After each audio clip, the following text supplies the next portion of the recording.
Selamat pagi Bapak Ibu, saudara-saudari Jemaat GKT Trinity Paulus sekalian. Salam sejahtera bagi kita semua. Mari kita semua datang kepada Allah Tritunggal dengan membawa rasa hormat dan syukur kita kepadanya. Jemaat dipersilakan untuk berdiri dan melakukan saat ini.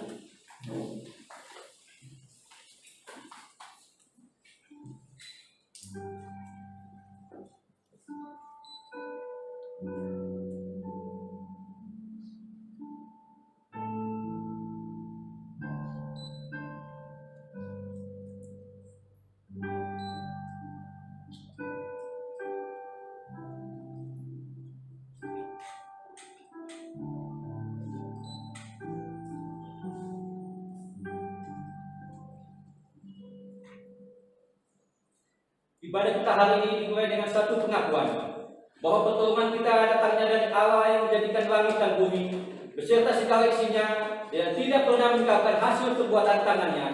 Turunlah kiranya atas kita sekalian kasih karunia dan damai sejahtera dari Allah Bapa, Anak, dan Roh Kudus. Amin. Mari jemaat sekalian kita memuji Allah Tritunggal dengan menyanyikan KTTK nomor 14, Sungguh Besar Engkau Allah.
Haleluya.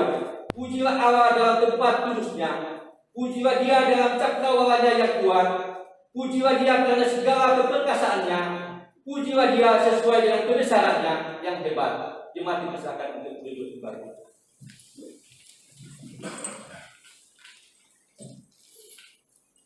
Mendosakkan hati kita masuk dalam pengakuan dosa. Mari kita memuji Tuhan dari KPPK nomor 45, ku bernyanyi puji Yesus.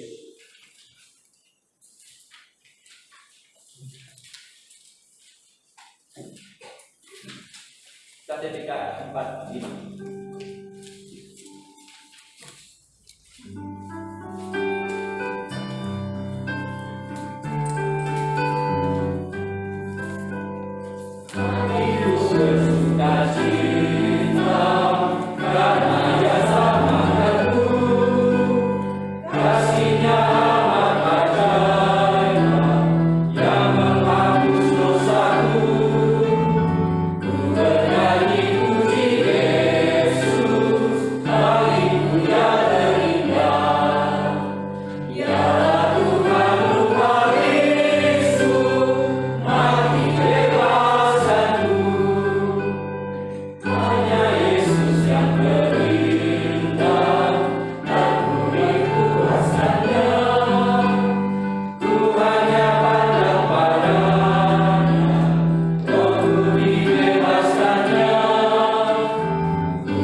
Di hadapan Allah kita mengakui akan segala perbuatan dosa yang telah kita lakukan di hadapannya. Saya dipersilakan jemaat mengambil waktu pengakuan pribadi sejenak. Setelah itu saya akan pimpin dalam doa pengakuan dosa. Mari kita berdoa.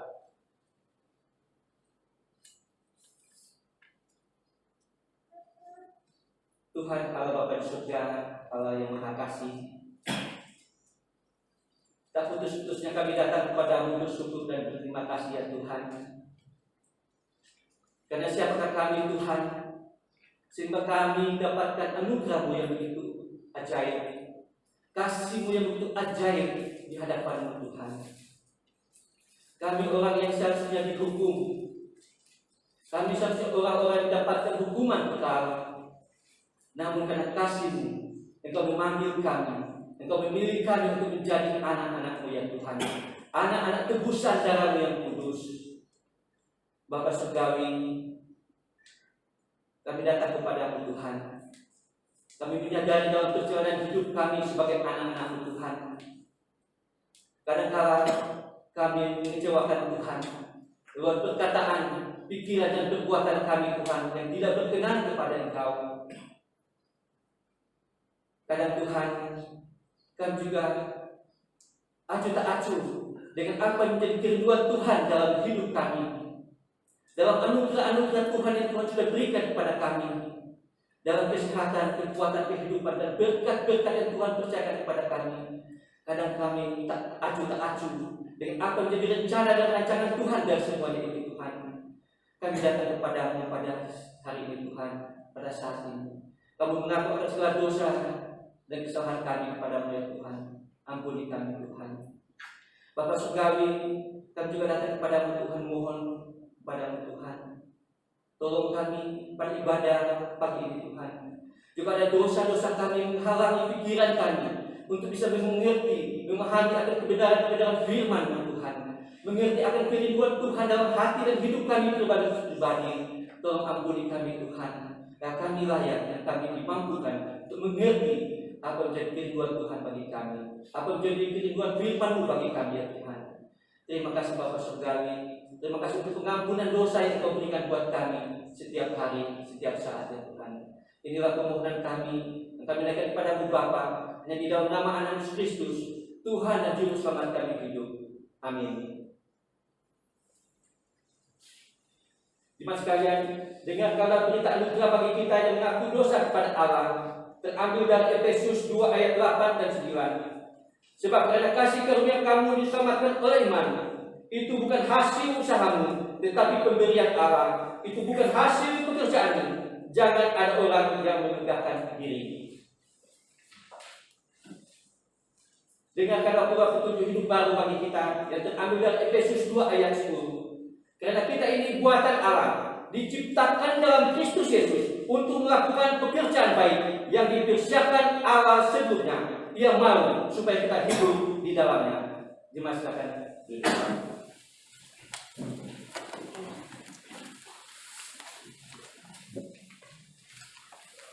Sidang jemaat, kadang dalam perjalanan hidup maupun pelayanan kita, dengan adanya tantangan, persoalan hidup,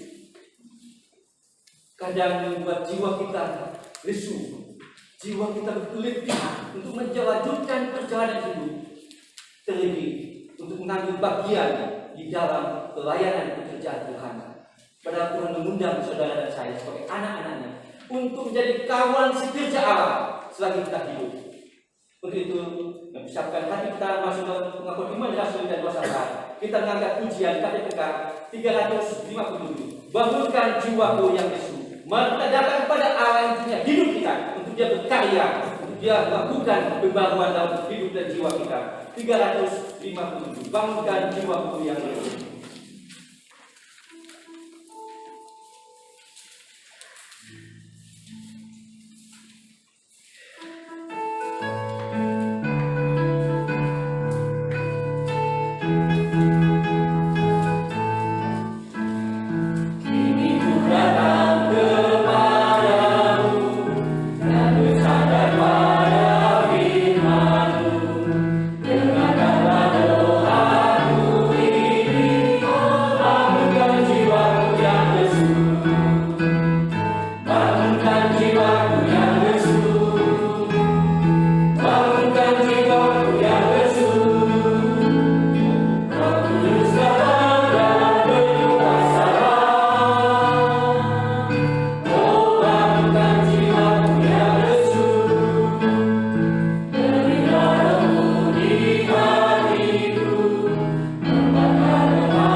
Mari bersama-sama kita mengungkapkan pengakuan iman kita kepada Allah Tritunggal seturut dengan pengakuan iman Rasuli yang berbunyi demikian.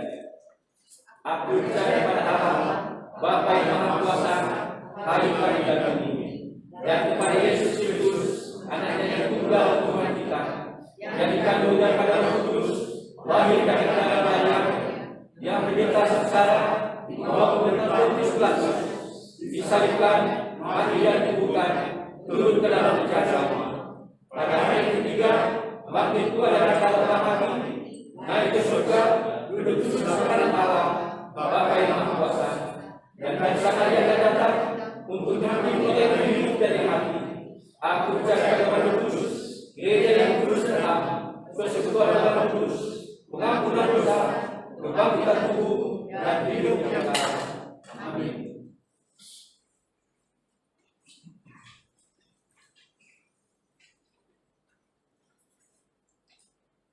Baik, Ibu Bapak, mari kita berdoa. Bapa kami yang di surga, di hari ini kami datang bersyukur untuk pemeliharaan-Mu yang senantiasa Engkau tunjukkan dalam kehidupan kami anak-anak-Mu. Bahkan di minggu ini kami juga boleh bersyukur untuk Ibu Yulis, untuk anak Adelia, beserta Ibu Ervin dan Inawan yang pada minggu ini boleh berulang tahun. Terima kasih untuk pemeliharaan-Mu dalam kehidupan mereka, usia yang boleh Kau karuniakan di sepanjang hidup mereka. Dan kiranya Engkau boleh berkenan terus menolong menuntun kehidupan ketiga saudara-saudari kami ini di dalam kehidupan mereka, di dalam usaha, di dalam berbagai pergumulan yang ada. Dan juga Engkau boleh tuntun sehingga kehidupan mereka dapat berkarya dengan baik. Kami juga yang berdoa ya Allah untuk Ibu Ilen di dalam rencana yang akan demokrasi bertahan. Dan Engkau boleh menguatkan dia memberikan tuntunan sehingga dapat mempersiapkan diri dan menjalani semua proses itu dengan baik. Kami juga yang berdoa untuk gereja ini di dalam kerinduan untuk pemilihan majelis nanti Engkau yang boleh menolong menuntun sehingga semuanya dapat berjalan sesuai dengan baik. Boleh memimpin dan menggerakkan hati setiap anak-anak-Mu untuk boleh terlibat dalam pelayanan. Kami juga yang berdoa mengingat untuk saudara-saudari kami, untuk jemaat kita di Pos Ibu. Engkau yang boleh menolong hamba-Mu Pendeta Kardono beserta Ibu Budi di dalam menggembalakan setiap jemaat di sana, kerjasama dengan para pengurus untuk kiranya berikan kesehatan untuk dapat bekerja melayani dengan baik di tempat ini. Juga Engkau boleh menolong di dalam kebutuhan operasional mereka di dalam pergumulan yang ada. Kiranya Engkau boleh terus mengobarkan hati setiap jemaat-Mu untuk boleh turut berbagian di dalam mendukung pelayanan di Puspe ini. Ya Allah, kami juga berdoa mengingat untuk Pendeta Mariani yang masih dalam masa pengobatan. Engkau kiranya boleh menolong keluarga di dalam benak ini sepanjang proses perawatan, begitu juga untuk Pendeta Mariani dalam proses perawatan yang dijalani di rumah sakit. Tuhan tolonglah dan tuntun sehingga semua berbagai rencana untuk memulai kesehatan dari Pendeta Mariani dapat dijalani dengan baik. Terima kasih ya Allah, kiranya boleh menjawab setiap doa-doa kami untuk pemulihan kami. Mari Bapak kita bersama-sama berdoa Bapak kami. Bapak kami yang di surga, dikuduskan nama-Mu, datanglah kerajaan-Mu, jadilah kehendak-Mu di bumi seperti di surga. Berikanlah kami pada hari ini makan kami secukupnya. Dan ampunilah kami segala kesalahan kami, seperti kami juga mengampuni bersalah kami. Dan janganlah kami dalam pencobaan, tapi lepaskanlah kami dari kejahatan. Engkau punya kerajaan, kuasa, dan kemuliaan sampai selama-lamanya. Amin. Silakan duduk di Bapak.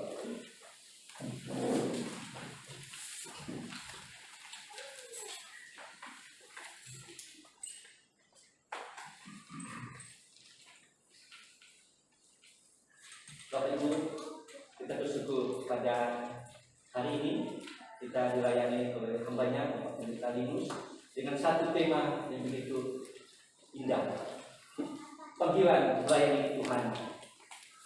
Bapak Ibu, saya mengenal satu pribadi yang meninggalkan kenyamanannya pergi melayani satu suku terasing, dan ketika saya coba ke sana luar biasa. Tantangan untuk ke sana, ya waktu naik gunung agak aman, tapi waktu turun dan juga itu.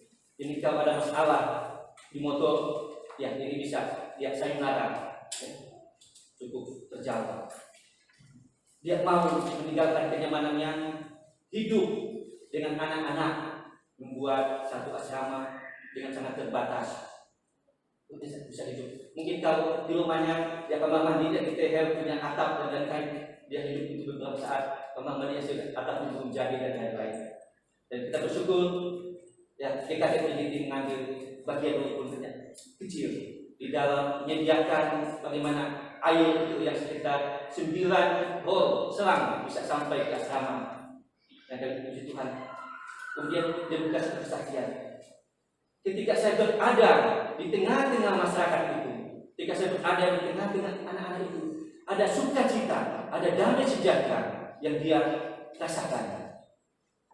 Bapak Ibu, kita pernah mendoakan itu dalam PA, Itu pelayanan beliau akan ditayangkan di acara Metro TV besok pagi untuk jam lalu jam 9.55. Bisa kita kalau untuk kesempatan bisa nonton, itu bisa jadi salah satu. Kedua kita juga untuk mendukung suku terasing yang ada di wilayah kita di Sulawesi Tengah.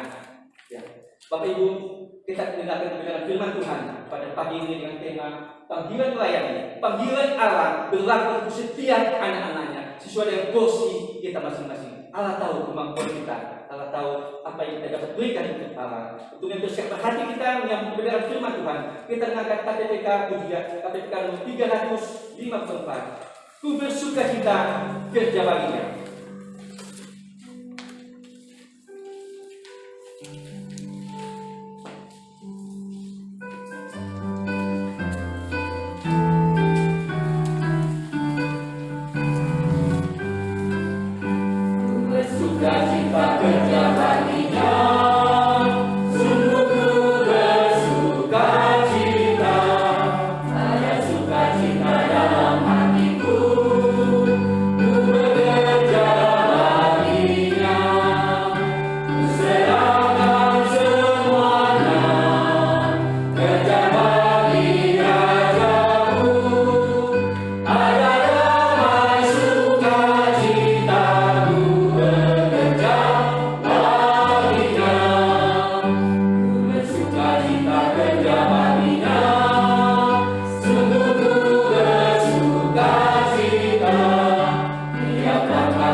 Bapak-Ibu sekalian, mari kita bersama mendengarkan.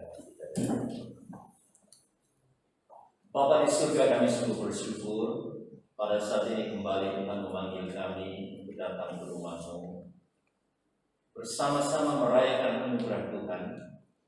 Engkau memberi firman, bukan hanya yang tertulis, tetapi firman hidup Yesus Kristus, dan boleh diberitakan dan boleh kami dengar. Pada saat kami percaya kepada Tuhan, Tuhan menggabungkan kami dalam komunitas orang-orang yang diselamatkan. Malaikat di surga bersuka cita ketika orang-orang berdosa diselamatkan, demikian juga kami. Dan Tuhan mengizinkan kami lebih dalam, lebih intens lagi dari sana untuk bersekutu saat ini dalam real time sekarang. Kami sungguh-sungguh menyampingkan semua aktivitas rutin kami yang selalu dan bahkan yang kami sangat cintai untuk kami lakukan setiap hari karena banyak keuntungan, tanggung jawab dan kebanggaan mungkin selain penderitaan juga.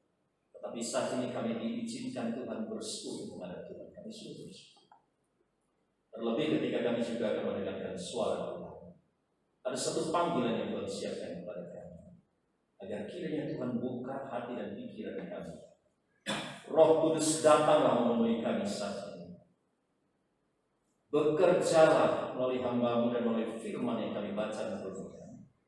Sehingga hari ini adalah momen yang paling indah untuk kami menentukan nasib kami, nasib pelayanan kami, nasib gereja Tuhan di tempat ini, nasib umat Tuhan yang ada di kota Palu ini dan di Sulawesi secara keseluruhan dan seluruh bumi ini. Karena Tuhan membawa acara kepada kami. Berkati waktu ini, berkati hamba. Kami rendahkan diri dalam Kristus Yesus. Mohon pertolongan. Amin. Selamat pagi Bapak Ibu sekalian. Pagi. Saya ingin mendengar semangatnya orang-orang Palu ya. Selamat pagi. Pagi. Luar biasa. Kita bersyukur kepada Tuhan karena kita diberikan kesempatan. Terima kasih kepada Gembala Sidang, kepada pengurus yang bersabar mau menerima saya untuk pergantian jadwal ini. Mungkin sebenarnya jadwal perjamuan kudus dan jadwal kunjungan sinodal minggu yang lalu ya. Kalau pesawat ini sudah ditinggalkan, kalau kereta ini sudah ditinggalkan ya. Tapi minggu yang lalu saya dikontak, 2 minggu sebelumnya saya bilang belum bisa ya, hari ini tidak ada waktu. Saya sangat senang karena disambut baik. Terima kasih Pak Ivan melayani dengan baik. Pak Ibu sedang berhalangan. Pertama kali menginjak Palu, sungguh luar biasa. Tapi ke Sulawesi ini dah yang kesekian kali. Cuma tidak sampai ke tengah ini. Ini tengah betul Pak ya, tengah ya. Saya bordernya masih selatan waktu itu. Paling tinggi ya dari Makassarnya sampai ke Rantai Palu lah waktu itu. Sekitar 10 tahun yang lalu. Dan sekarang ada kesempatan lagi dan puji Tuhan. Saya ingin menyampaikan salam. Saya melihat kali ini sekali itu bisa bantu saya. Dari kampus kita di Aletea, di Lawang, Jawa Timur. Kampus ini sudah lama, ya, tahun 69 berdiri dan berjalan sejauh ini. Saya bisa ada di sini karena dilahirkan oleh alma mater kami di sana, Pak Penginjil Michael juga dan beberapa orang yang pernah pelayanan di sini juga ada di sana. Kemarin hari Jumat, maksudnya 2 hari tadi yang lalu, kita ada perhelatan besar. Saya yakin Bapak Ibu mengakses acara itu. Ada acara wisuda yang ke-49 desa dan acara pergantian pimpinan yang baru. Kita STT nggak pakai nama rektor, kecuali institut atau university pakai rektor. Kita pakai ketua, kalau bahasa Inggris itu namanya President of Seminary. Jadi ketua yang baru dari Pak Deta Dr. Agung Gunawan, PhM, ganti ke rekan saya, sahabat saya yang sangat berpotensi. Saya harus promosikan kepada teman-teman di sini, Pendeta Amos Minato, PhD. Beliau memiliki kredensi yang baik sekali, lulusan dari Calvin Theological Seminary di US, dan kita masih tetap berdedikasi untuk mengusung reform theology, tetapi di dalam gestur yang British, karena zaman sekarang kita British. Nah, hanya reform yang romantis yang zaman lalu, karena reform yang digagas itu sudah 500-an tahun lebih, tapi kita bersyukur ya. Hampir masuk milenium ya, itu ada karena kembali ke firman. Jadi gereja kembali ke firman itu dedikasi kita semua di situ. Dan di acara itu pula ada acara emeritasi 3 pendeta dalam lingkup GKT, tetapi juga sekaligus yang full time pelayanan di SDT Aletea.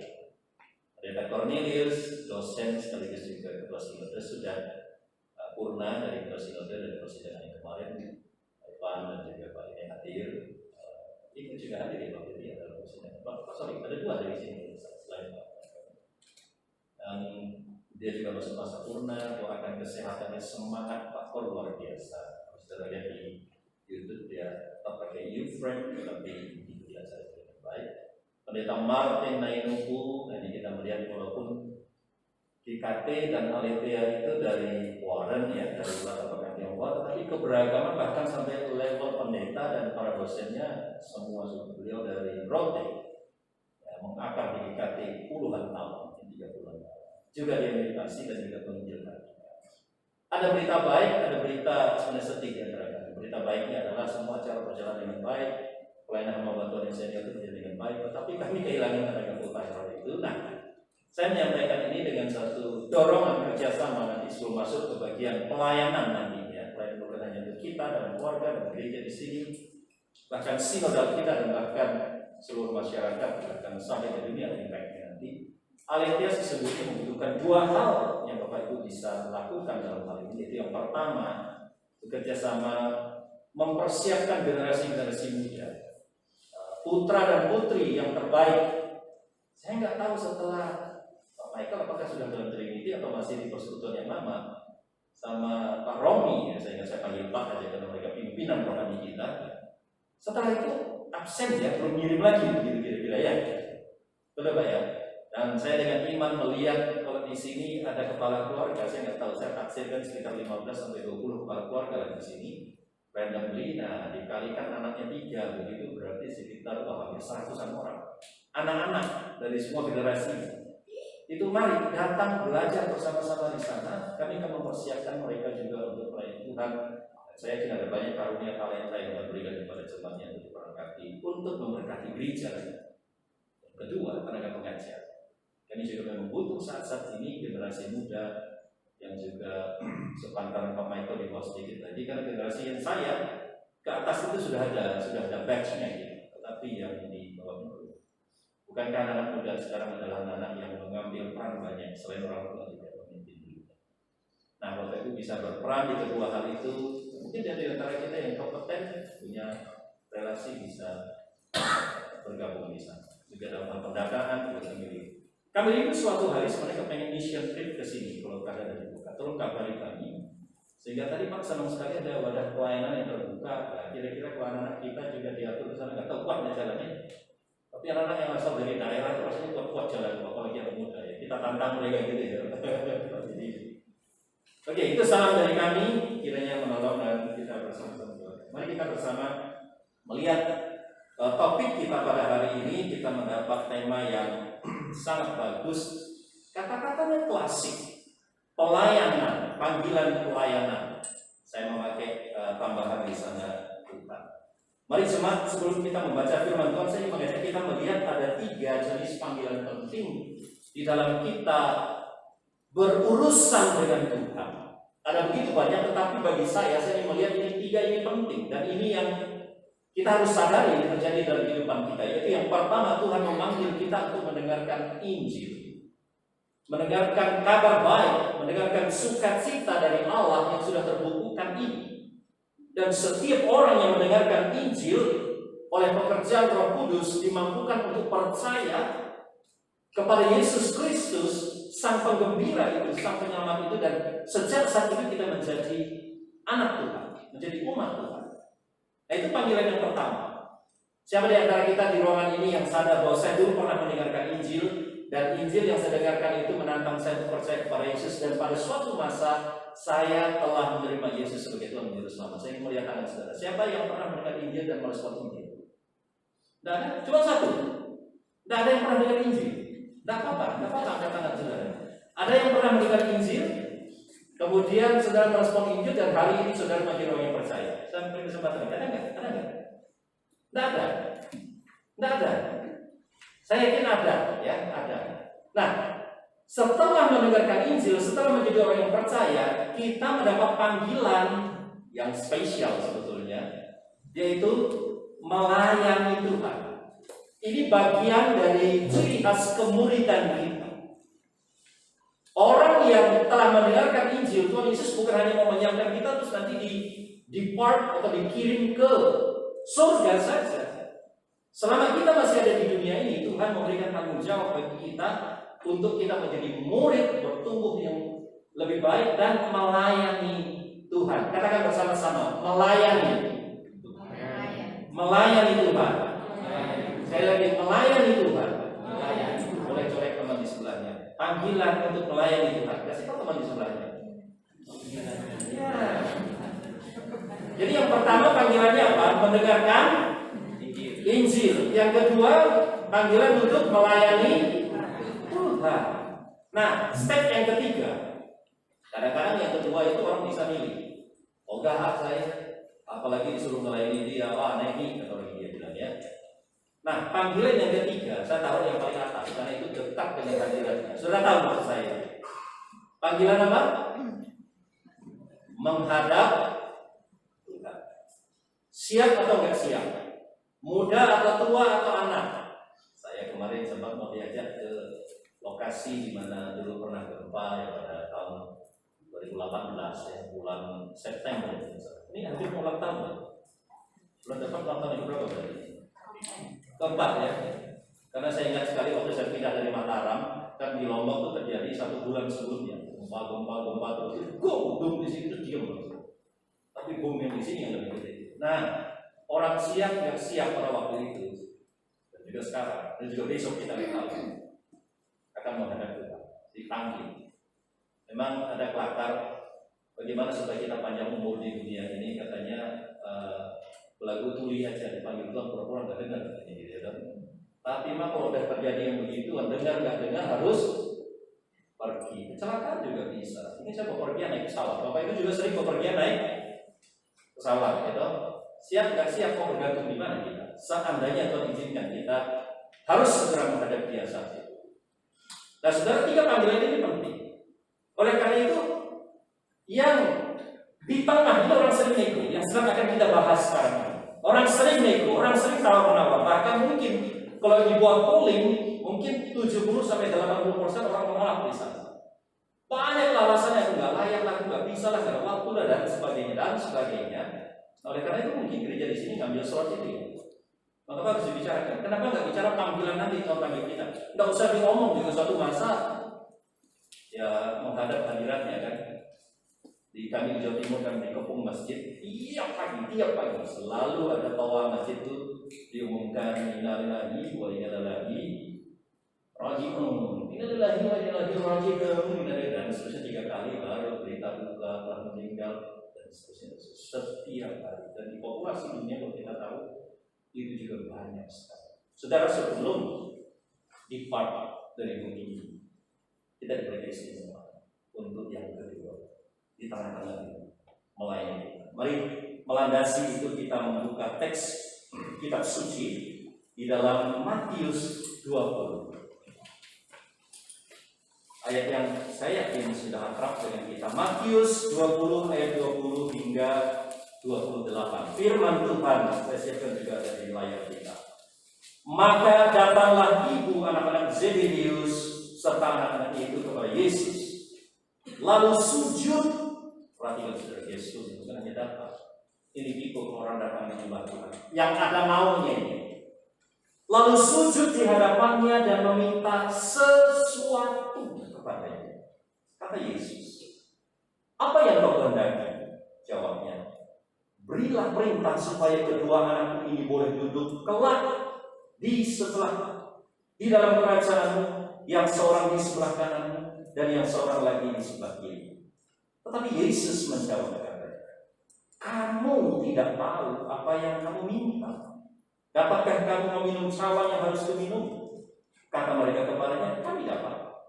Yesus berkata kepada mereka, cawanku memang akan kamu minum, tetapi hal duduk di sebelah kananku atau di sebelah kiriku, aku tidak berhak memberinya. Itu akan diberikan kepada orang-orang bagi siapa Bapakku telah menyediakannya. Mendengar itu, ini murid-murid yang lain suara itu, marahlah ke-10 murid yang lain kepada kedua saudaranya. Tetapi Yesus, perhatikan gestur Yesus setelah itu peristiwa, memanggil mereka lalu berkata, kamu tahu bahwa pemerintah bangsa-bangsa memerintahkan rakyatnya dengan tangan besi dan membesar-besar menjalankan kuasanya dengan keras atas mereka. Tidaklah demikian di antara kamu. Barang siapa ingin menjadi besar di antara kamu, hendaklah ia menjadi pelayan. Dan barang siapa ingin menjadi terkemuka di antara kamu, hendaklah ia menjadi hamba-mu. Sama seperti Anak Manusia datang bukan untuk dilayani, melainkan untuk melayani. Katakan sama-sama dengan saya, melayani, dan untuk memberikan nyawanya menjadi tebusan bagi banyak orang. Saya ingin mengajak kita melihat tentang bagaimana cara Tuhan memanggil kita melalui suatu buku yang ditulis oleh Keith Drury. Keith Drury, sebenarnya buku ini cukup lama, tahun 2013 dirilis, tetapi ada orang yang cukup bagus menangkap pikiran buku ini sangat tipis. Melihat bagaimana cara Tuhan memanggil orang yang dicatat di dalam Alkitab, bagaimana cara Tuhan memanggil orang, dan mari kita coba refleksikan itu di dalam diri kita. Apakah ada di antaranya ini seperti ini? Atau malah kita nggak masuk di zona. Yang pertama, panggilan nazir. Panggilan nazir ini adalah seorang yang dipanggil oleh Tuhan itu sejak kelahiran. Seperti Samuel dan Yeremia. Bahkan sejak dikatakan sejak di dalam kandungan, aku telah mengenal engkau dan telah memanggil engkau. Saudara, kita teologi reform sangat percaya ada satu keyakinan, satu diktum di dalam reform, yaitu predestinasi. Dan di dalam Efesus, Tuhan juga telah mempersiapkan memanggil kita dari awal. Ini hal yang misteri di dalam kehidupan kita. Tetapi tahukah kita bahwa sebenarnya di dalam kehidupan kita Tuhan sudah merencanakan ada orang yang dipanggil spesifik. Memang Keith Drury di dalam menulis buku ini adalah berbicara tentang lifetime calling. Panggilan pelayan sepenuh waktu, full timer. Kalau dalam konteks Yeremia dan Samuel, ini adalah panggilan kenabian di dalam perjanjian lama yang sangat spesial callingnya. Ada di antara kita yang mungkin Tuhan panggil sejak dalam kandungan, spesial sekali. Ini namanya nazir, dan akhirnya itu diekspresikan oleh orang tua. Saya ketemu sama satu rekan yang sekarang sebenarnya ketika dia memasuki eselon 4 lalu dia selesai dia pegawai negeri, saya tanya, Pak, apakah memang cita-cita Bapak ini? Sebenarnya tidak. Saya sebenarnya kepingin jadi tentara. Siap-siap dia tahu masih zaman Soeharto. Dia latihan fisik mau jadi tentara, lalu Bapak tes gagal, selalu gagal. Akhirnya mamanya panggil dia, nah, saya mau cerita sama kamu. Sebenarnya pada waktu mama mengandung kamu itu hampir tidak ada. Tetapi ketika ada ibadah gereja, mama berdedikasi, Tuhan, kalau Kau izinkan anak ini sehat-sehat sampai usia kehamilan itu cukup. Karena anak ini didiagnosis oleh dokter, kalau nggak meninggal ya lagi cacat. Kalau anak ini baik-baik, saya serahkan dia jadi yang baik. Anak ini nggak dikasih tahu sampai dia lulus SMA, akhirnya terus mau jadi mendaftar AKB, gagal terus. Nah, dia selalu ingkar dan bilang, tidak, saya punya mimpi sendiri. Dan akhirnya dia ambil sekolah yang lain, sospol, begitu lulus juga dan dia jadi pegawai negeri. Jabatannya sangat baik. Ditaruh di pulau mana memimpin sangat baik sekali. Nah, suatu masa ketika mamanya hampir meninggal, dia bilang, nah, walaupun engkau jadi pegawai negeri dan gelar jabatanmu naik terus, mama tetap berdoa. Bagaimanapun caranya, engkau sudah punya cucu ataupun kapan waktunya, mama mau mulai. Itu yang terus berbicara. Jadi sebenarnya ini tidak hanya pada waktu Yesaya, Samuel dan Yeremia, tetapi ini juga pada orang-orang yang Tuhan bicara pada hari ini. Mungkin ada di antara kita, aduh, kenapa saya punya orang tua yang salah bernasal seperti ini? Enggak, karena dia dengan satu pergumulan. Coba dengar baik, ada di remaja, rekan-rekan Bapak Ibu. Mungkin ada di antara kita, saya sudah terlanjur menjadi seorang pengusaha, Pak, menjadi seorang profesional, Pak. Sayang orang Jawa Timur bilang, eman kok ditinggalkan.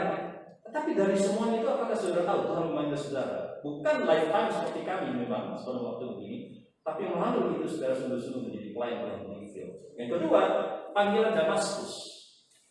Nah, ini Paulus panggilan 180 derajat dari seorang yang sangat devoted, yang sangat setia dengan keyakinan yang lama, fanatik sekali, sampai aliran yang paling radikal karena dia merasakan itu yang paling suci. Golongan Farisi yang paling keras menentang kekristenan mula-mula. Pada waktu perjalanan ke Damsyik, Damaskus ini terjemah bahasa Inggris. Perjalanan ke Damsyik, kata firman Tuhan di dalam Kisah Rasul 9, dia berjumpa dengan Yesus.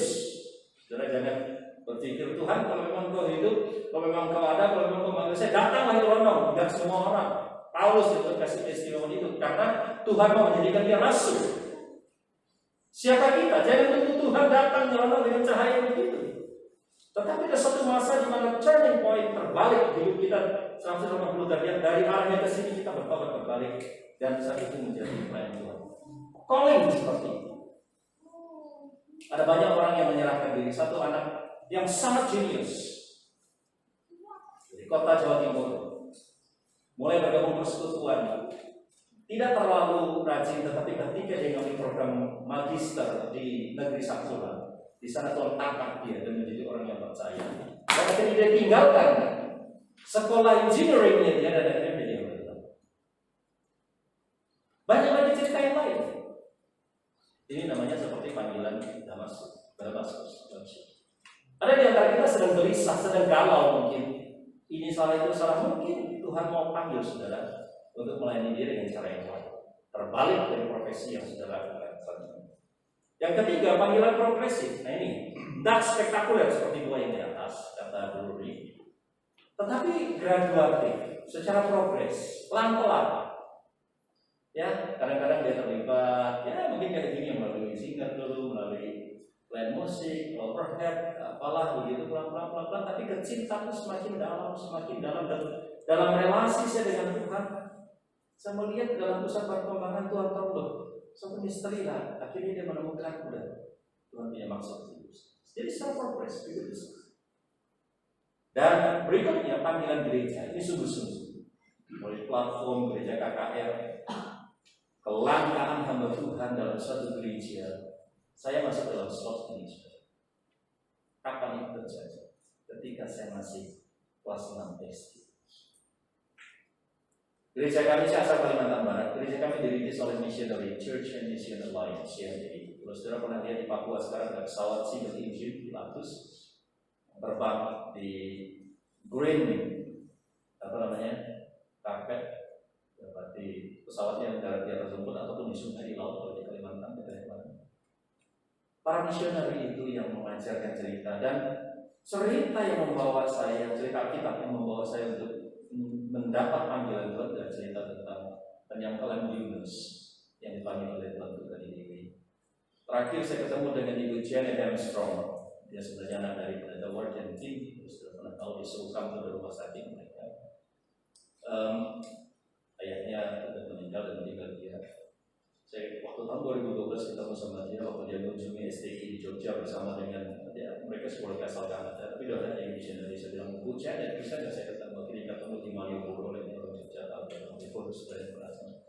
Bu Janet, saya hari ini sedang studi lanjut dan saya sedang tanya, iya, biar saya dengar sama-sama, tapi syukur ketemu dengan Bu. Saya mau saksikan bahwa cerita di sekolah minggu ini, jangan main-main dengan anak-anak sekolah minggu itu. Dari sana Tuhan memanggil kita dalam special church calling. Tuhan memanggil dan saya menjadi kelas 5 terus sampai sedikit. Karena di sekolah yang mana ayahnya bangun, yang ayahnya Janet Working Team bangun, sang ayahnya namanya Working Team, itu bisa menerima mulai SMP. Bayangkan semudah itu saya mau menyerahkan diri. Kenapa saudara? Karena saya lihat yang ngajar sekolah minggu di gereja kami ini ada seorang jemaat yang dia sebenarnya mekanik sederhana otodidak. Tidak ada guru yang ngajar, tidak ada lause yang pernah masuk ke sekolah kita seperti itu. Langka sekali yang mereka berbisnis pelayanan kok misi ini.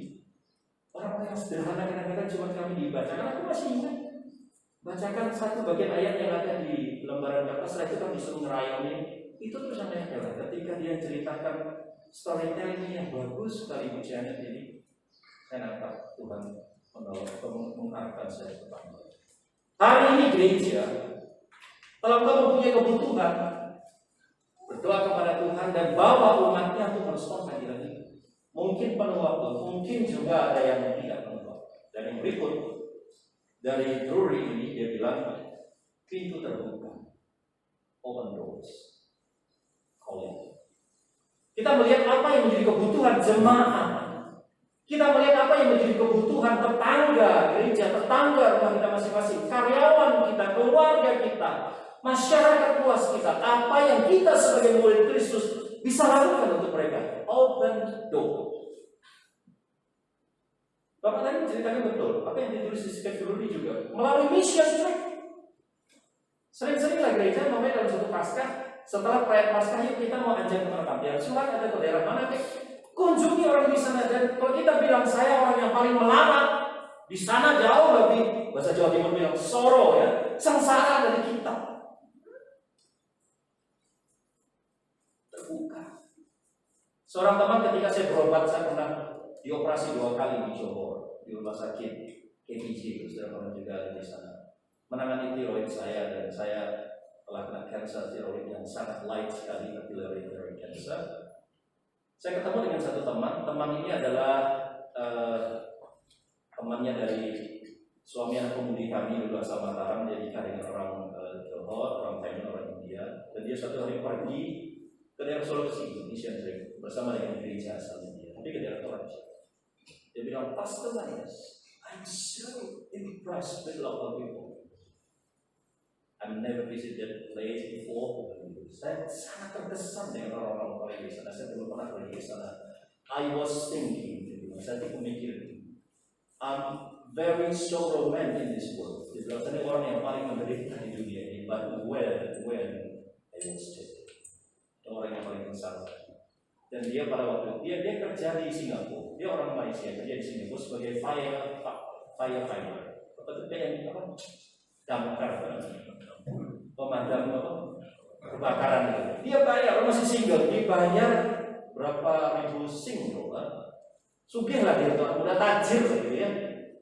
Dia cairkan 30 juta hanya untuk mission trip dan dia spend habiskan semua bisa. Jadi kasih ke gereja-gereja lokal 4 atau 5 gereja dan bilang suatu hari without atau with pastor bersama atau dengan tanpa gembala gerejanya saya akan ke sana ke Toraja. Dia lihat. Saudara pernah kita tergerak melihat open doors? Nah itu Dave Lurie dalam bukunya yang kecil. Hari ini melalui teks bacaan kita tadi, mari kita melihat gestur pelayanan yang disorot oleh ibu dan anak-anak Zebedius ini. Dia adalah sebenarnya Yakobus dan Yohanes. Dan Yesus juga menyorot bagaimana pemerintah ketika berelasi dengan rakyatnya.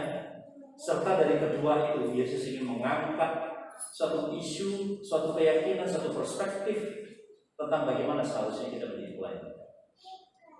Dari apa yang kita baca tadi, saya ingin membaginya menjadi 2 bagian seperti ini.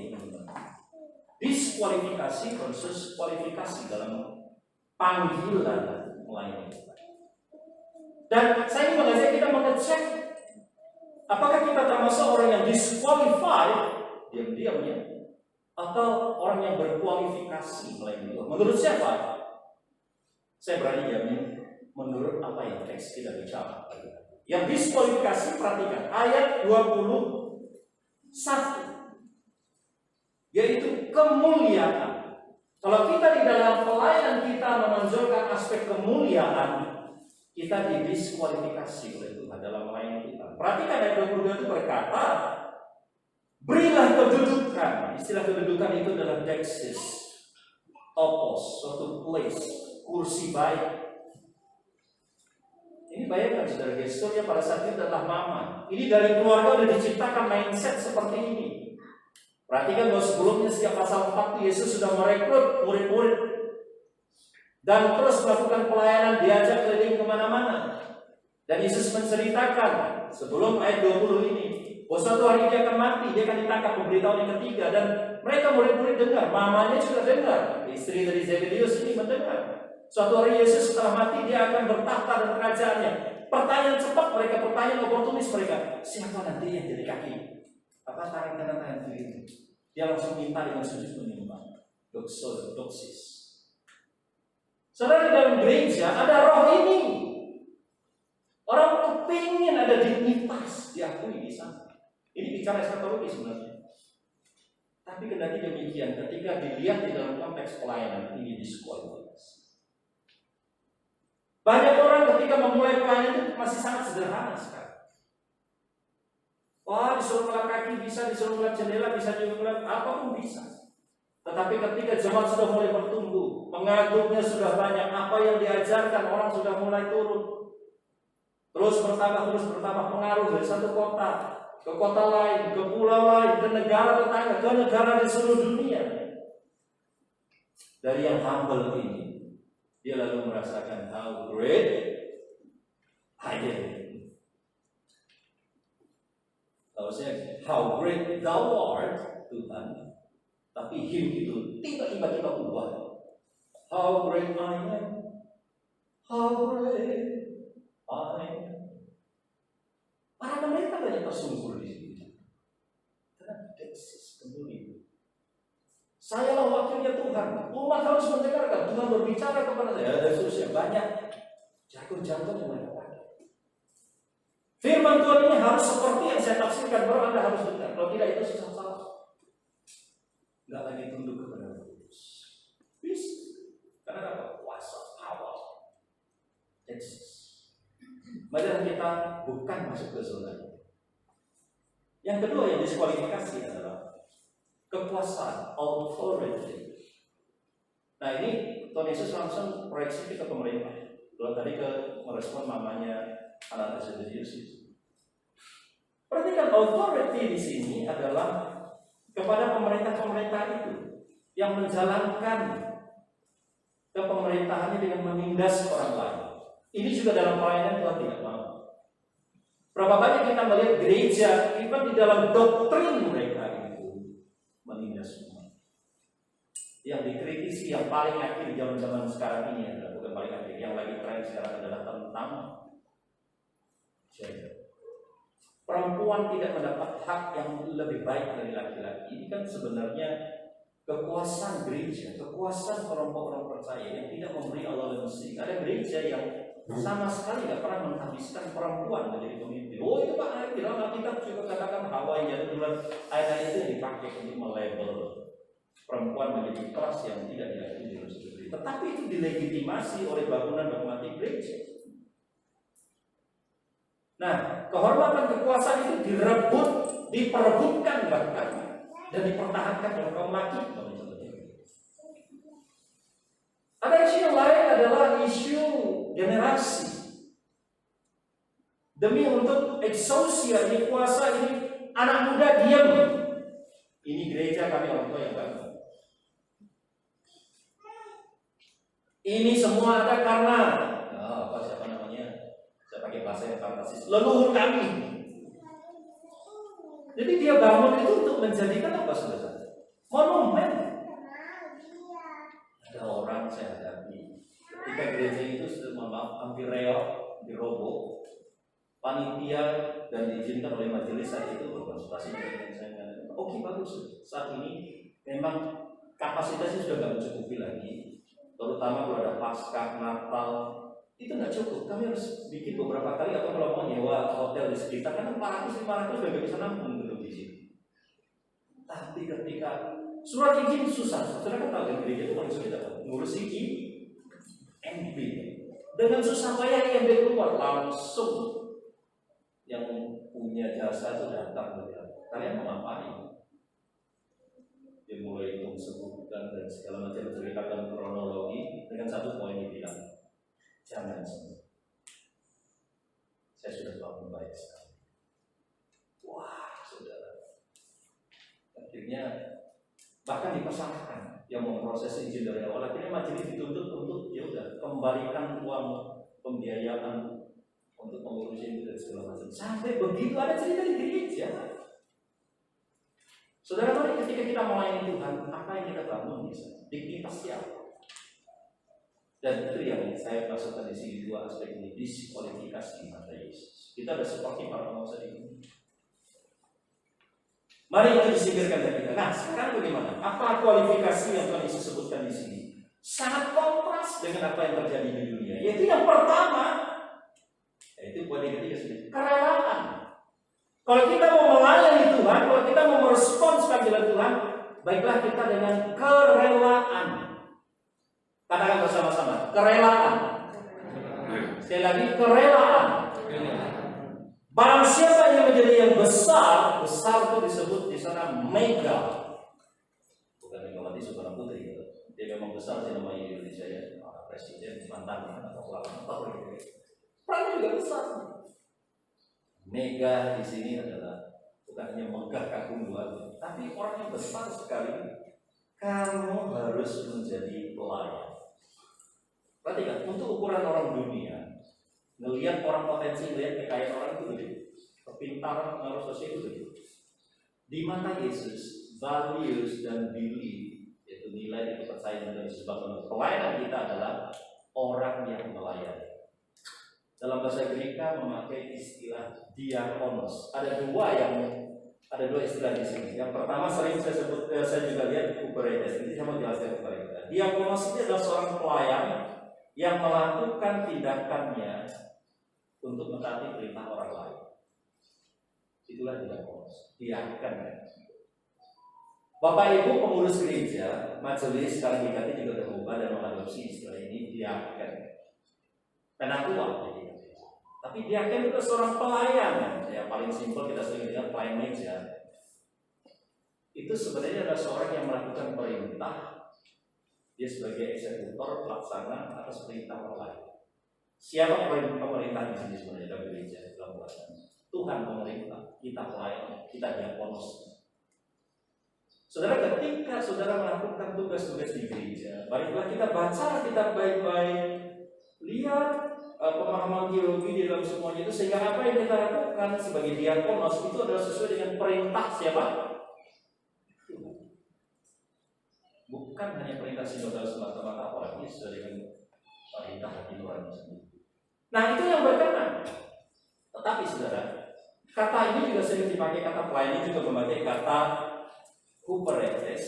Dalam arti kalau ada kapal itu ada beberapa deck, ada beberapa lantai. Kapal tradisional, lantai yang atas ini untuk lantai orang tamu biasa, dan di paling atas lagi untuk kelas yang lebih baik. Di bawah itu gudang.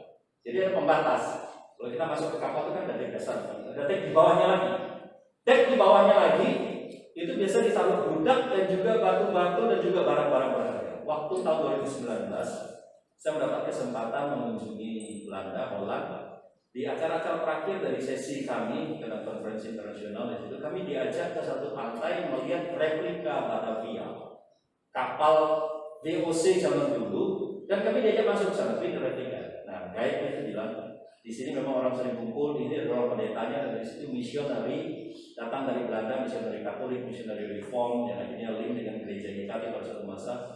Masuk ke situ di dekat atas, ada kamar spesial di samping ruang makan. Di bawahnya kami masuk harus menunduk, di sini para budak dan segala macam. Itu kapal kuno yang sering mengangkut budak dari pulau yang satu ke pulau yang lain, karena perbudakan diperjualbelikan zaman itu. Kata huperetes ini adalah para pelayan ini menjangkau orang yang di bawah para budak itu, dan juga merangkul orang di atas yang gengsinya cukup tertata. Gereja sebagai pelayan Tuhan, huperetes maupun diakonos, itu memiliki makna double impact. Kita harus melayani orang yang dengan latar belakang baik-baik ekonomi menengah atas sampai orang yang ekonomi menengah lowest income. Dengan demikian, baru gereja mulai memasuki ciri yang norma yang pertama, menjadi seorang pelayan. Mari kita cek gereja kita. Apakah kita hanya mau komunitas yang selevel dengan kita, bahkan yang di atas kita, yang lain kita hindari. Kita bukan seorang pelayan yang qualified di mata Yesus. Mari kita memperhatikan, atau kita ekstrim, terlalu bawah semua. Nah, yang tengah juga sama yang atas juga dilayani, karena huperetes itu dua spektrum ini dia lakukan dalam pelayanan.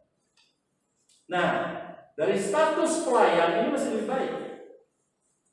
Kualifikasi yang berikutnya, saya ingin merujuk kepada Luther mengenai bekerja. Luther mengatakan ini, bukanlah sekadar tugas atau profesi. Nah, kalau udah bekerja tugas dan profesi itu kadang-kadang kita lihat ini profesi yang nyaman ya, untuk orang menengah, untuk orang atas juga begitu.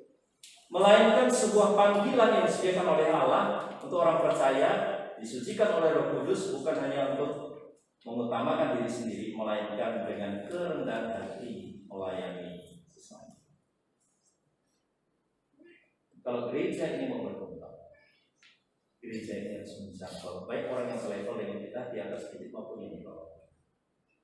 Ukuran keberhasilan gereja, ukuran kemegahan gereja, kebesaran gereja itu sederet dengan effort atau upaya pelayanan kita.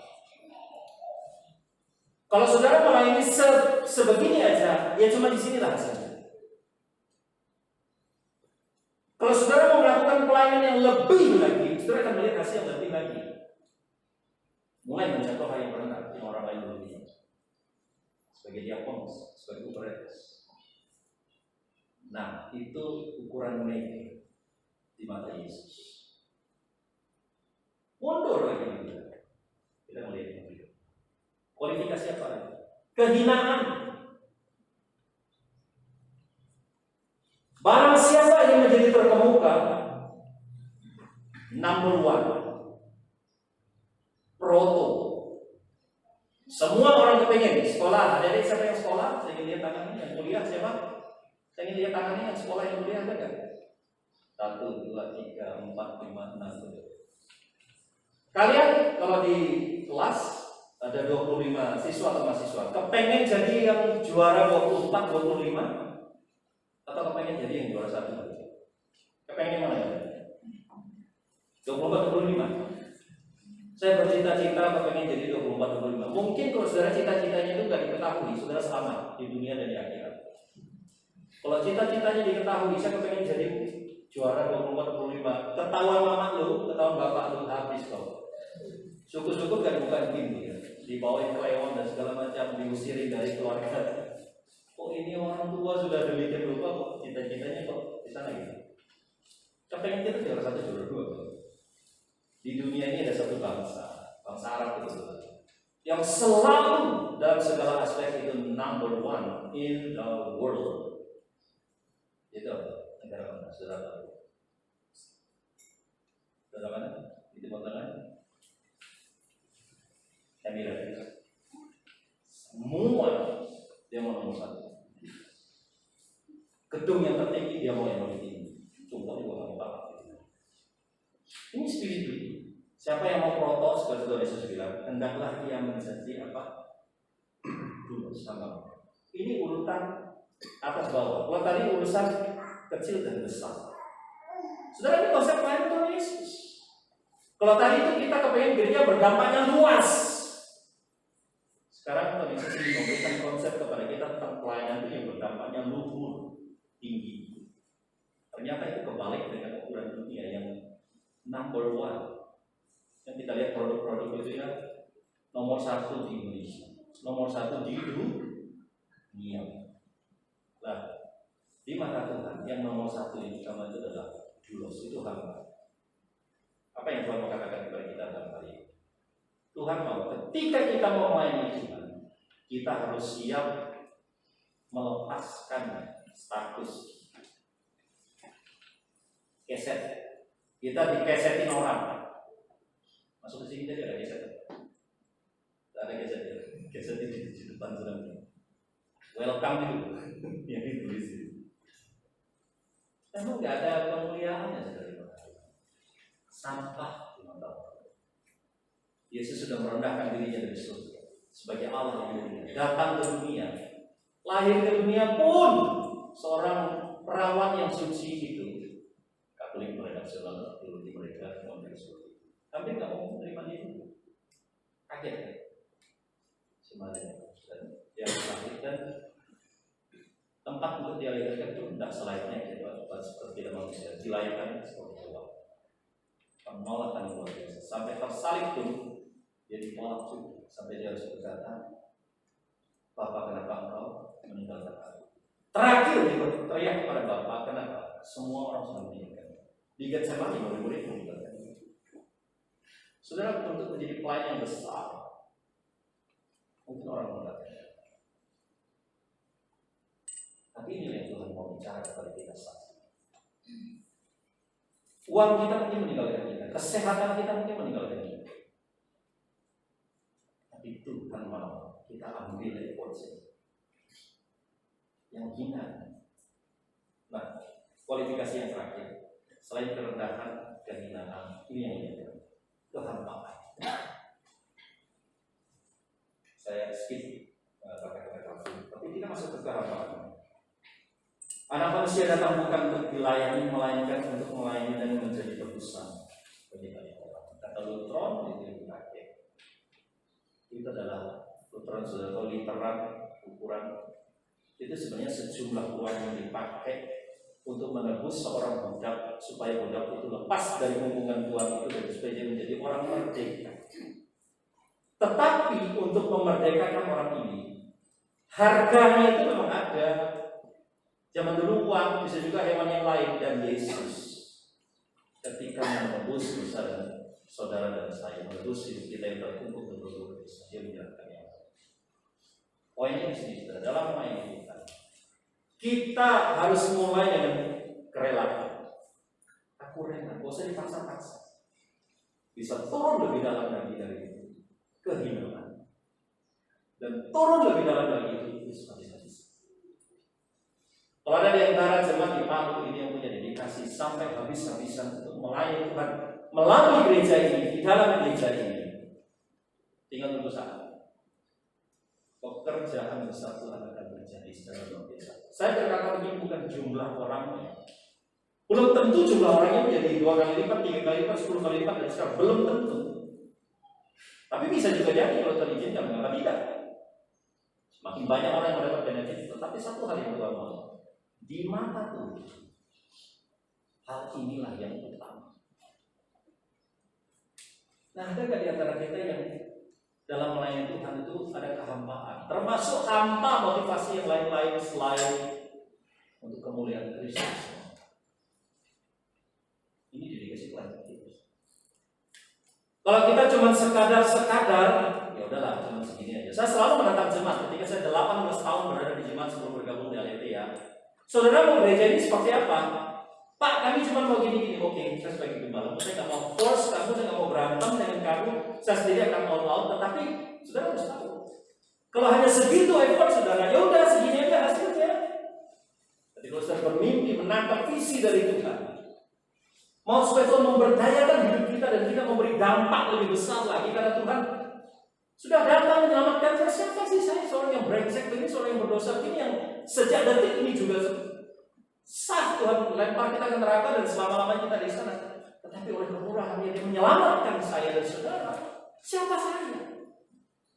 Dan kalau kita sungguh-sungguh mau memberikan effort ini kepada Tuhan melalui gerejanya, di dalam gerejanya, saya nggak ada alasan untuk berkata.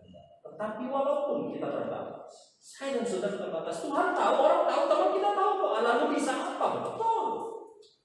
Lu siapa betul? Lu punya channel sama siapa? Lu punya duit berapa? Betul, semua Tuhan tahu. Orang tahu. Ketika ada hati yang murni, Tuhan akan semua. Yang mulia hanyalah Ibu Teresa yang sudah meninggal. Ada seorang teman yang menghayati spiritualitas Ibu Teresa ketika dia dari negaranya ke Golgota.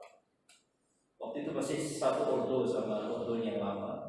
Akhirnya dia melihat dari sudut peluang yang kayak itu terbuka untuk melayani orang-orang yang kusta, miskin dan terbuang dan kastanya yang tidak diperhatikan. Karena itu dianggap aib. Tapi kan India itu kan masih kasta-kasta begitu kan. Akhirnya dia minta izin karena ordonya tidak memberikan banyak akses, banyak kesempatan untuk merangkul orang-orang terbuang ini. Alih-alih nanti berantem dengan kasta-kasta yang ada di sana, atau juga nggak mau. Akhirnya dia keluar dan mendirikan ordonya sendiri. Nah, yang menarik di tengah perjalanan itu dia mengatakan, aku juga sebenarnya nggak kuat Pak Teresa. Dalam keyakinan spiritualitas Katoliknya ini kita orang Reform harus ikuti. Tetapi makna dari situ kita perlu tahu. Setiap kali waktu dia bangun, dia membaca firman, dia mencium. Orang Katolik itu kan sudah ada salib yang ada Yesus ini ya. Dia mencium Corpus Christi di dalam Tuhan. Kalau Engkau saja yang mulia mau menyapa saya dengan siapa saya. Itu memberi kekuatan kepada dia untuk tidak lari dari panggilannya melayani orang-orang yang berbeda. Saudara nggak harus seperti Teresa mencium salib yang ada Yesus pun apa malah jadi berhala begitu kan. Tetapi cari alasan yang paling tepat bagi kita. Kalau Kristus saja sudah merendahkan diri sampai mati dalam pengalaman iman kita tadi dikatakan masuk dalam kerajaan maut, kemudian bangkit dalam kemuliaan. Siapa yang tidak mau menghampakan diri kita untuk bekerja dalam pelayanan? Saya ingin menutup dengan kalimat ini, saudara. Yesus memberikan diri, memberikan nyawanya buat saudara dan saya, agar kita memperoleh hidup. Ini suatu hal yang paradoks. Dia beri hidup supaya kita hidup. Dia mati supaya kita hidup selamat. Emang ini rahasia pelayanan. Mesti ada yang mengorban. Hari ini bisa ada seperti ini karena ada orang-orang yang tak seperti itu. Kelihatan. Saya ditambah lagi pengorbanan kita akan lebih 2 kali, 3 kali, 4 kali dan ini.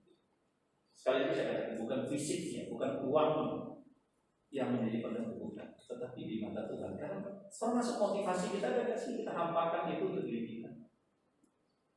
Selain itu, nah dia memulihkan kembali relasi kita dengan Bapa. Ini yang paling penting, saudara. memikirkan bahwa apa yang kita lakukan ini Yesus sudah melakukan 2000 tahun yang lalu supaya rekonsiliasi antara surga yang suci itu, Bapa yang agung yang mulia itu, dengan kita yang terancam setiap detik, orang tua kita yang belum percaya, adik-adik kita yang belum percaya, dunia ini yang belum percaya, direkonsiliasikan melalui pelayanan Tuhan. Ini bisnis kita, saudara nggak jumpa ini di perusahaan. Merekonsiliasi bumi dengan surga, keberdosa manusia dengan kudus. Memang itu bukan bagian kita. Kita bawa kepada Kristus karena Kristus sudah merekonsiliasi dan mewujudkan kehidupan baru, new life. New life itu nggak harus pakai negatif. Identity kita loh baru. Ini loh kehidupan baru kita sebagai anak Tuhan. Children of God yang dipenuhi dengan sukacita, joyfulness. Joyfulness itu bukan karena tiap hari rekening di ATM tidak bertambah, nah itu happiness. Joyfulness itu adalah ketika even in the sufferings kita tahu bahwa God ini ada Allah dengan kita semua itu jadi joyful dan bahkan limpah. Perhatikan kata kelimpahan ini dengan saudara salah tafsir seperti pemahaman teman-teman kita di karismatik. Tetapi kata kelimpahan ini dan ketika ada joyful itu nggak mungkin jadi apa namanya dipagar di kotak, dia itu mesti flourish, berkembang, meluap. Orang melihat dia sakit kanker, dia sakit disabilitas, ada joyful karena ada Kristus di dalam hidupnya, ada transformasi.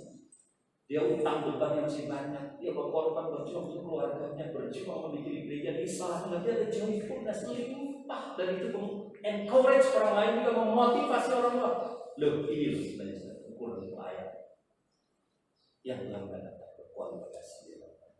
Tapi untuk syarat kesini kita harus rela, kita harus berani tahu pada keinginan dan keharapan. Saya sendiri tidak tahu sampai kapan Tuhan mengizinkan saya seperti ini. Saudara melihat saya dalam kondisi sehat seperti ini. Seperti yang saya katakan tadi. Setelah saya studi di alma mater yang Bro Michael, Pak Michael sudah studi tadi. Pulang tahun 2014, ada benjolan di leher saya, rasanya. Aku cuma tahu kalau panas dalam mesti agak buka sedikit, nelan itu ganjel di roda timur. Ada kahlang. Nah bilang, Pak, kok leher Bapak ada benjol kan? Jadi udah beli tiket nih, dari Jogja udah beli tiket, parah udah dipek. Ada jemaat yang datang di sudah dapat kirim barang sebagian nanti. Saya ke dokter, tentang tetes sebetulnya. Pak, saya nggak terlalu yakin kalau dipegang ini boleh nggak di USG boleh. Langsung dia bilang ini benjol dan USG kanan. Ada masalah di itu. Udah nanti kan udah ready. Saya tanya kapan ditangani? Besok boleh, oh nggak mungkin. Sebenarnya kalau besok saya tinggal 3 hari lagi tiket berangkat di mana? Nanti saya mau teruskan di Mataram, saya kembali ke Mataram. Waktu di Mataram majelis kami, salah seorang majelis kami itu spesialis tulang jadi nggak bilangnya. Tapi dia bilang Pak pendeta saya punya yang baik sekali. Beberapa ada yang masalah gini-gini sering dilakukan. Ada bapak itu sudah jadi boleh nggak saya ambil sedikit kita sedang nggak dilakukan di Mataram deh, karena saya pikir semua calon memiliki di dalam terbatas, semua pasti bisa operasi. Cuma pascanya itu kan kita gimana perawatan. Saya ke onkologi Surabaya, jadi dokter Jogja bilang angkat, dokter Mataram bilang angkat, dokter onkologi Surabaya bilang angkat. Temanya sudah sama. Tulis dulu. Kamu harus cek itu kalau pengen aku pengen sebelum pengen aku urusan jantung juga. Oke, kalau kita lihat dia tidak ada. Ketemu sama itu tadi dia, siapa juga? Tinggal sekarang, emang semua aksi dia periksa ulang dari itu. Sudah ribuan kasus ini, akhirnya diantar ke sana. Nah, kenapa ditangani di Johor? Bukan shop Johornya, shop Johor ini lebih murah dari siswi, lebih murah dari Johor. Waktu itu, dia berharap hanya sekali operasi. Nah ini pakai sampai ini. Cuma dia bilang ini, tapi harus dirimu yang satu lagi. Kan ada dua penjam tiroid ya, terus ada yang medical dan mungkin sudah yang satu di sebelah kiri ya, dia sudah selang 6 minggu di sebelah kanan. Saya diambil dulu. Saya bilang sama dokter hari ini pun sebelum operasi Tuhan angkat saya sampai ke surga. Sama aja. Saya lahir prematur di daerah Kalimantan Barat. Mama saya bilang sebotol bir itu, saking kecilnya dan zaman itu gak ada itu bantuan. Saya selamat. Tapi mulai umur 2 tahun, saya tiap hari sakit. Hampir mau meninggal terus, saya bilang sakit. Sejak kecil, saya sudah pernah diperhadapkan dengan maut. Nah, saya sudah melayani Tuhan, saya sudah percaya kepada Tuhan, istri saya, anak saya sudah ada. Kalau saya dipanggil dalam usia sebelum 40 waktu itu, udahlah, saya bilang. Tapi istri saya nangis-nangis, lo enak, gue ditinggal di Jakarta masih muda. Ini manusiawi ya. Hari ini ketika saudara mendengar saya ngomong di sini, ini bejo muncul lagi. Tapi saya bilang, udah mulai resah teman-teman. Ayo Pak, periksa Pak. Enggak. Saya juga sedang mengisi visa untuk nanti resident permit untuk riset di program ke Holland di bulan depan ya, bahkan kalau bisa lancar semua di bulan depan berangkat di sisi Groningen. Selesaikan semua itu dulu. Nah di tengah semua itu kalau mau panggil saya mau apa?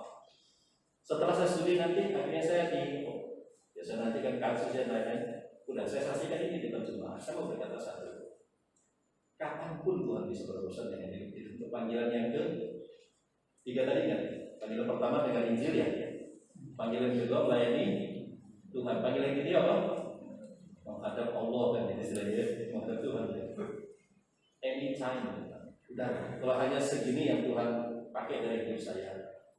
Ya orang Jawa Timur bilang elek-elek ya, sederhana ya, saya sudah sampaikan. Pertanyaan saya coba, apa yang sedang kau lakukan? Gereja menunggu Tuhan yang menamakan kita dalam Kristus Yesus menunggu untuk menjadi pelayan. Katakan sama-sama, menjadi pelayan. Ini harus berbicara kepada kita. Dia bekerja Tuhan di sini. Ambil bagian yang sudah bisa. Lakukan yang saya lakukan. Kehinaan mungkin dan bangga dengan Tuhan. Mari kita tundukkan kepala.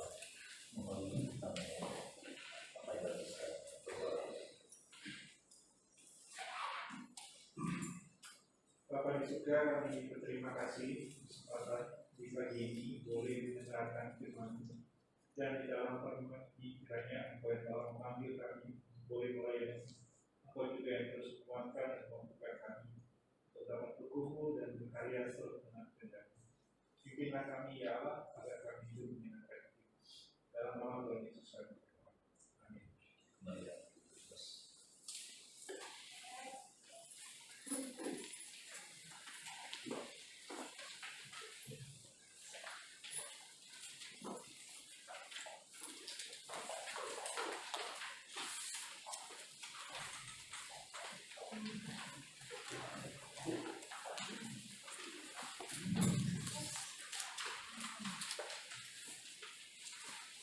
Terima kasih untuk Bapak Sekaligus yang sudah menyampaikan firman Tuhan, yang sudah memberikan penyegaran buat kita di dalam langkah mengembangkan pelayanan yang Tuhan percayakan kepada kita di GKT Trinity Palu. Kita bangkit berdiri, kita akan membacakan Katekismus Saudara yang ada di WhatsApp.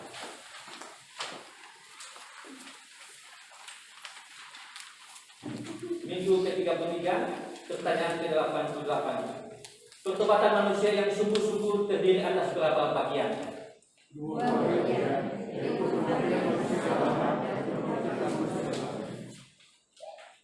Pertanyaan ke-89, apa itu kematian manusia lama?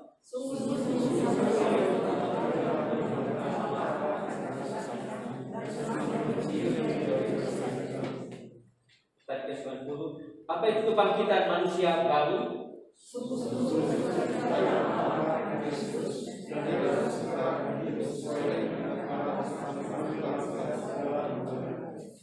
Pertanyaan ke-91, tetapi apa itu perbuatan baik? Terima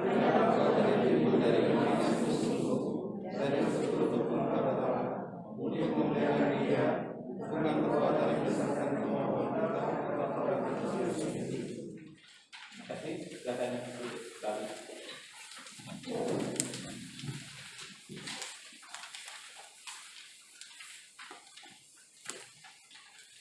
Sebagai ungkapan syukur kita kepada Allah yang telah menyelamatkan kita, bahkan Allah yang rindu memanggil kita untuk menjadi kawan sekerja Allah selagi kita hidup di tengah-tengah dunia ini. Kita akan memberikan persembahan kita kepada Tuhan dengan mengangkat pujian KTTK nomor 344. Serahkan yang terbaik padanya.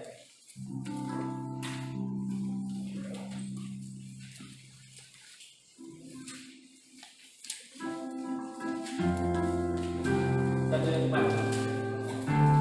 berikan persembahan. Serahkan yang terbaik padanya, pada masa mudamu. Serahkan tubuh jiwamu, sedia bahagia. Yesus teladan yang indah, Dia mengucapkan engkau. Pada Tuhan mengabdinya, serahkan terbaik padanya. Serahkan yang terbaik padanya, pada masa mudamu. Tegakkan senjata ini, sedia bahagia. Serahkan yang terbaik padanya, naikkan derajatmu.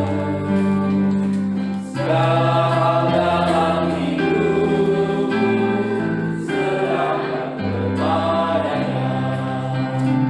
Anugerah yang diberikan pada yang rela memberi.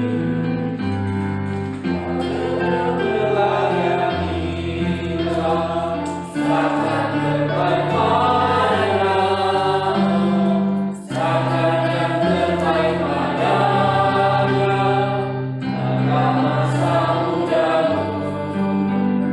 Tegakkan senjata ini, sedia bahagia.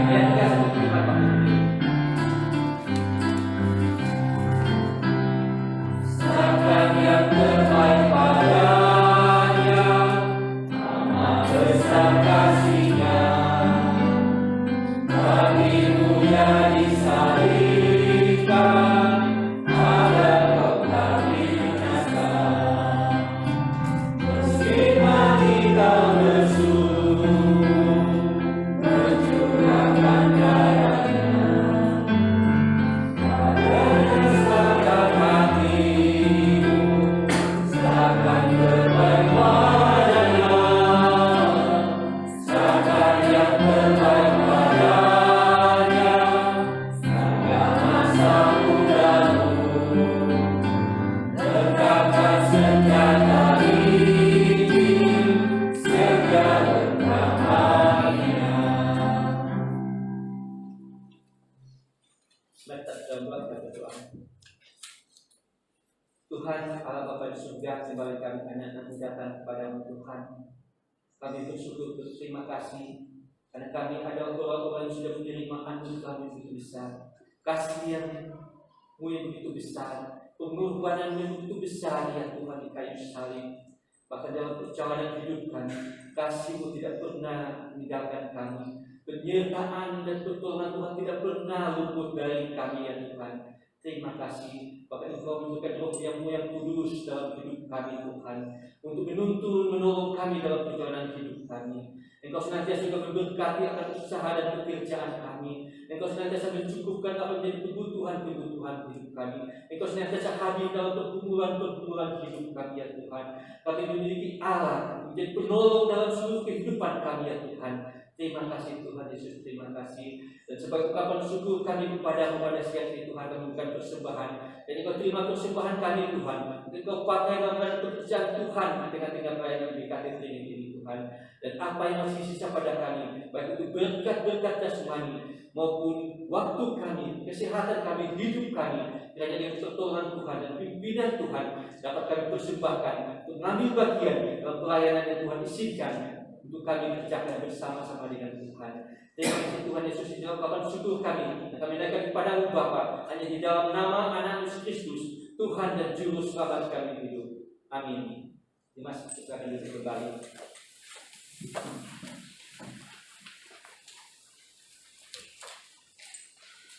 Kami sudah waktu Jumat. Hamba Tuhan dan Majelis GKT Trinity Pauli mengucapkan selamat beribadah kepada seluruh jemaat yang hadir pada hari ini. Dalam kebaktian Minggu 14 Agustus 2022, Tuhan Yesus diberkati. Hamba Tuhan, Majelis dan seluruh jemaat GKT Trinity Pauli juga mengucapkan banyak terima kasih kepada Bapak Pendeta Yesus Baito yang telah melayani pada hari ini. Kiranya Bapak menjadi berkat buat kami dan juga kami mendoakan kiranya Bapak Tuhan terus menyertai kepada Bapak dan keluarga. Yang berulang tahun pada minggu ini yaitu Ibu Yulis 10 Agustus, anak Adel Rian 12 Agustus dan Ibu Irvina Gunawan 14 Agustus. Data kehadiran jemaat dapat dilihat di Warta. Untuk PA Kamis 4 Agustus PA hadir 5 orang, kebaktian remaja pemuda 9 orang, kebaktian sekolah minggu 5 orang, kebaktian umum 34 orang. Pokok-pokok doa sepekan dapat kita doakan di dalam persekutuan doa kita terpadu di rumah. Jadwal kebaktian sepekan untuk ibadah minggu 21 Agustus, tema jangan berzina, berhormat Petrus Michael, liturgos Ibu Yulia Jatolebo, pemusik Bapak Kalpi, senior Bapak Beri dan Saudara Tegri, doa sempat Petrus Michael, doa persembahan Ibu Yulia Jatolebo, penerima tamu keluarga Bapak Hendro Setiawan. Minggu 28 Agustus dapat dilihat di Warta. Untuk PA Kamis 8 Agustus kami mengajak jemaat dan yang bisa hadir untuk kita berdoa bersama-sama dan kita belajar kebenaran firman Tuhan di gereja. Persekutuan remaja dan pemuda Sabtu 20 Agustus jam 18.30 tempat GKT Trinity, tema menjadi anggota gereja. Pemimpin pujian Saudara Riki, doa syafaat Firen, pengkhotbah Rose Michael. Sekolah minggu tanggal 21 Agustus jam 8.30 pemimpin pujian Rose Aldi, pemusik Rose Michael, penuntut firman Tuhan kelas kecil Rose Michael, kelas besar Rose Rika.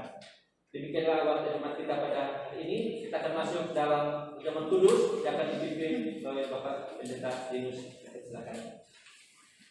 Jemaat sekalian, apa yang kita akan laksanakan saat ini sudah diberitahukan kepada kita. Tujuannya adalah agar kita mempersiapkan diri menghadap Tuhan. Ini adalah undangan yang luar biasa istimewanya bagi kita sekalian untuk hadir di dalam perjamuan.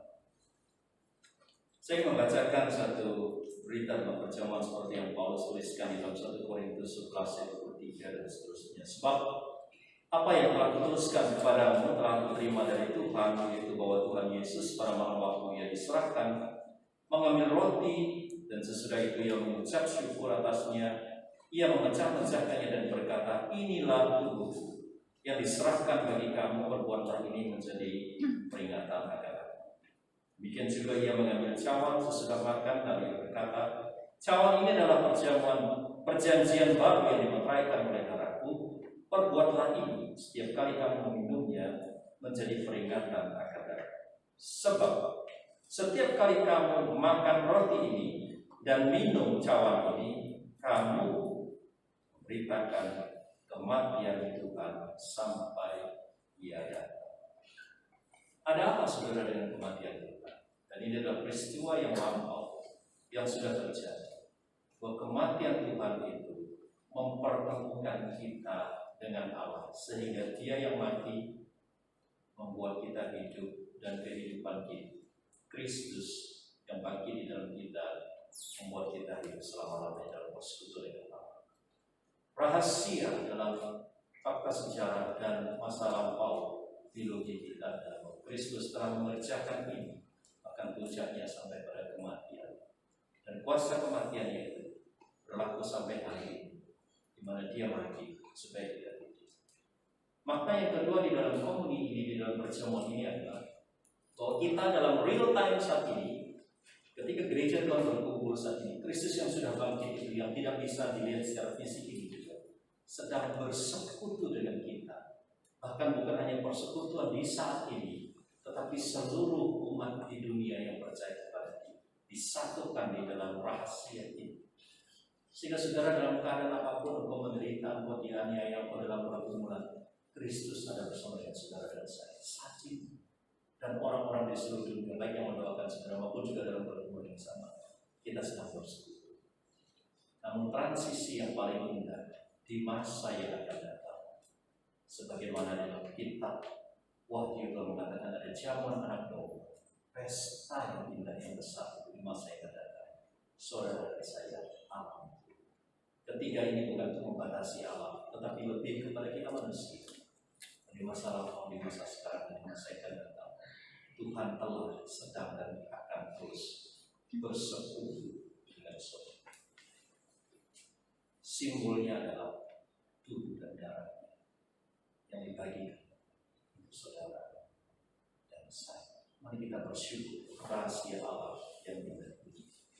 Bapa di dalam surga, sungguh kami bersyukur sekali lagi Tuhan nyatakan anugerah dan kemurahan-Mu yang luar biasa atas kami.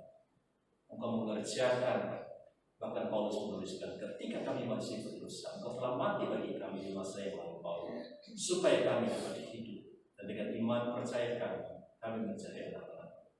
Di saat-saat ini pula Tuhan Yesus, Engkau hadir di sini. Dalam segala keberadaan kami, pergumulan kami, mungkin umat-Mu yang datang kehadiran saat ini sedang dalam persoalan yang hampir tak terkatakan lagi, Engkau juga hadir. Dan bila kami ketika menerima tubuh dan darah Tuhan melalui roti dan cawan ini, bila kami semakin erat merasakan Engkau bersatu dengan kami orang berdosa yang telah diselamatkan. Dan Tuhan di masa yang akan datang, kami yakin sampai selama-lamanya di surga yang mulia dan persekutuan ini. Selagi kami ada di dunia, biar kami bukan hanya tekun dalam segala keadaan kami, tetapi kami memberitakan kematian Tuhan yang membebaskan itu, yang memulihkan itu, yang memberikan sukacita. Dalam Kristus Yesus kami hampiri meja, kami penuhi undangan dalam Kristus Yesus. Amin. Kita melaksanakan ini dengan kondisi, yaitu yang pertama Bapak Ibu yang telah mendengarkan firman Allah, yang telah meresponnya dengan pertobatan dan memberi bukti pertobatan itu, saudara telah dibaptis menjadi anggota gereja. Baik anggota gereja di tempat ini, Trinity Palu, ataupun ada di antara saudara yang mungkin baru hadir di sini, tetapi saudara telah menjadi salah satu anggota gereja yang resmi, saudara diundang di tempat ini. Dan tentunya juga yang telah menyiapkan diri untuk diundang dalam pertemuan suci satu. Apabila saudara belum menyiapkan diri, belum memenuhi syarat itu, mohon bersabar. Segeralah siapkan diri, hubungi hamba-hamba Tuhan, pengurus gereja, agar saudara juga dilayani dengan baik untuk persiapan memenuhi undangan Allah ini, mendengar firman, memberi diri bertobat dan dibaptis menjadi anggota gereja. Bagi saudara yang telah memenuhi syarat ini, kami undang dengan hormat berdiri untuk memudahkan para pelayan melayani saudara. Pada malam waktu Tuhan Yesus diserahkan, Dia mengambil roti, Dia mengucapkan berkat atasnya, dan Dia memecah-mecahkannya dan berkata, inilah tubuhku yang dipecah-pecahkan, ambillah, makanlah, menjadi peringatan akan datang. Setelah makan, Yesus mengambil cawan yang mengucapkan berkat atasnya. Cawan ini adalah ampun yang merupakan darahku untuk memeteraikan perjanjian baru oleh dosa-dosamu. Saudara akan dilayani oleh pelayan, saudara dapat mengambil roti dan cawan sekaligus, namun menunggu instruksi lebih lanjut untuk kita makan dan minum bersama dengan menyanyi dari KPPK 398.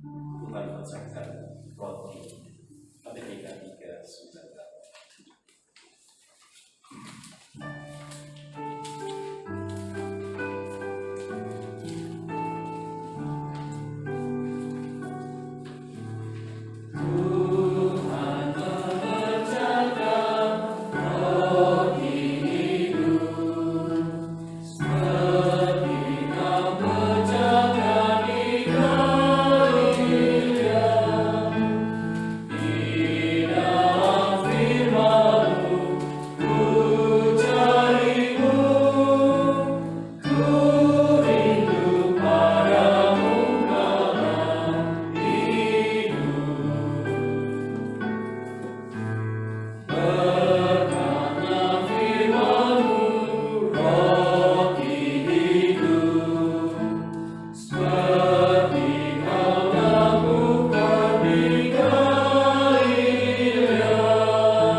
masih menjadikan roti aku bisa memberikan dan lain bisa menolong saudara.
Nah, sekalian mari kita mengangkat roti di kanan kita, sekali lagi kita mengingat apa yang Yesus katakan. Yesus mengambil roti dan mengucap syukur atasnya, memecahkannya dan berkata, inilah tubuhku yang dipecahkan, ambillah, makanlah, jadi peringatan. Dengan rasa syukur dan penuh iman, mari kita makan.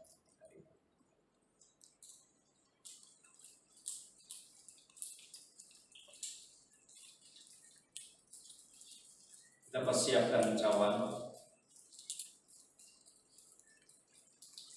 Setelah makan, Yesus mengambil cawan, dia menunjukkan kepada muridnya dan berkata, cawan ini adalah darahku yang memeteraikan perjanjian baru.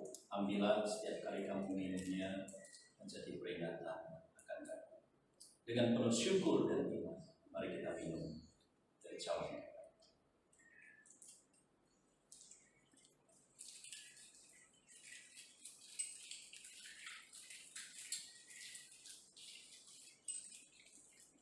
Mari kita menaikkan syukur kita kepada Tuhan.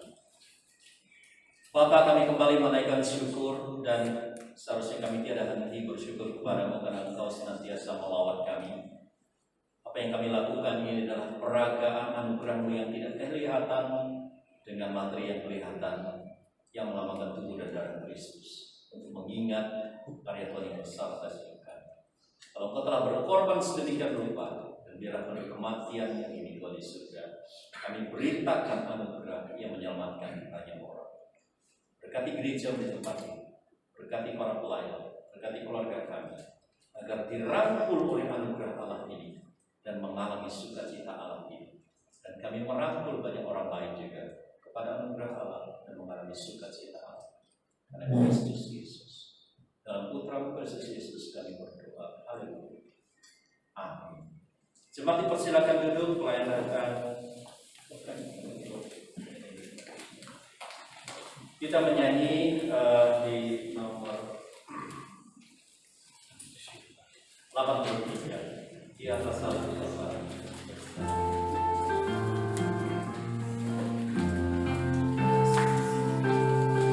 Mari dengan sukacita di atas salib Kalvari, pusaka dosa yang keji, oleh darahnya ku bersuci, puji dan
Christian dan jemaat sekalian berdiri, kita ibadah kita kembalikan pujian syukur dan hormat kita kepada Tuhan karena Dia dari selalu.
Kiranya kasih karunia dan damai sejahtera dari Allah Bapa, dari Tuhan kita Yesus Kristus, dan persekutuan sukacita dan pertolongan dari Allah Roh Kudus memberkatimu, melimpah di dalam hidupmu, dan mengalir oleh hidupmu mulai saat ini, seterusnya, bahkan sampai selama-lamanya. Amin.